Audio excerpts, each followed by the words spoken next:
Basta ka na. Kung hindi dahil sa inis na matagsaga ng Panginoon. Matinding pag-uwi ng ina ang pinalaki ng buhay. Walang lugar sa pagkakamali at sa bawat silong galaw niya ay nakakasulit ang ina. Yung physical abuse.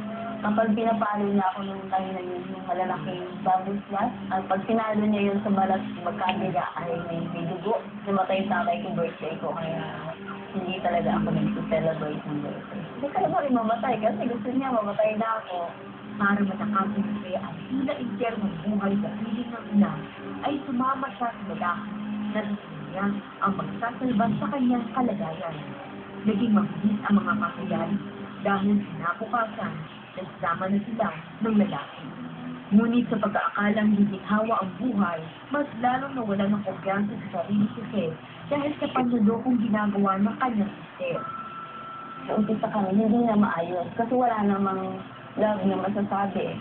Sa panahon ng buntis ako sa bunso ko, hindi ko makakalimutan, nagtanan siya ng iba, parang fortune. Basta sa isip na, alam mo may asawa ka, pero hindi naman umuwi. Ang dami kong stages ng suicidal. Gusto ko nang patayin, pati nasityan ko. Siniisipin ang masamang pag-uugali ng asawa. At sa bawat taon, lalong lumalala ang kanilang pagsasama. Yung mga una, napapatawad ko, para sa akin, malakas yung essence ng 70 times 7, ng essence ng forgiveness. Hanggang sa hindi ko mabilang sa kamay ko kung ilan na yung naging karelasyon niya habang kami ay mag-asawa. Ang baba na tingin ko sa sarili ko.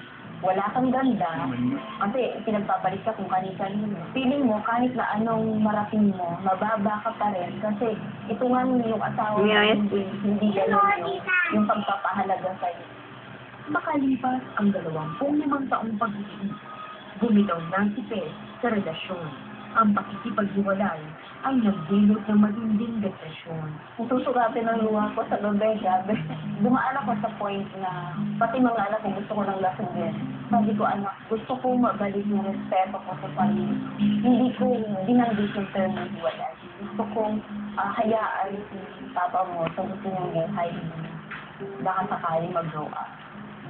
Ang malalim na pagtitiwala sa Panginoon ang siyang naging kaibigan ni Beth. Para bang na-appreciate ko ang Panginoon sa ginawa niya sa life ko. Kasi doon sa mga struggles na yun, ginawa niya buo yung kwento ng buhay ko. Natutunan kong magtiwala talaga sa Panginoon. Para mag-ipetwan ang pangangailangan ng anak, ay nagtrabaho si Faye bilang all-around helper sa Rehoboth Children's Home, isang orphanage. At dahil sa ipinakitang kasipagan at panghusayan sa trabaho, ay pinag-aral siya ng kanyang amo ng social work. Ito pala ang unang hakbang para sa mas magandang planong naghihintay kay Fred. 1 Corinthians chapter 1 verse 29 to 30. Sabi na, I am choosing the foolish things of this world to confound the wise, so that no one should boast. Wala akong kakayanan, wala akong kaalaman, pero naniniwala ako na kapag tinawag pala tayo ng Panginoon sa isang ministry, siya yung magsusupply ng wisdom, siya yung mag-i-equip sa'yo na matapos niya ang kursong social work, ay agaran siyang napromote bilang administrator sa Rehoboth. Nabukas din ang mga pintuan ng amo, ay ipinagpatayo din siya ng bahay na malapit mismo sa orphanage. Nakita ko pala ng source sa ina na magkasakit ito ng cancer, ay siya mismo ang nag-alaga hanggang sa huling sandali. Napatawad ko siya para sa akin, nagpapasalamat pa ako sa Panginoon na gano'n yung behavior niya. Kasi kung hindi gano'n yung behavior niya, hindi ako ngayon ganito. Hindi ako ganito ngayon sa strong mag-decision, hindi ako ganito. Mababa ang tingin niya sa sarili niya.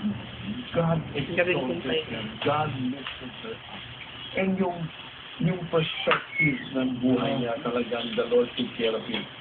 Moving forward and even backwards, he realized all the things that she went through in life, may purpose ang Panginoon. Natuwa din ako, di ba? Kasi usually, kasi dito po single parents ka, kasi mga anak ka na,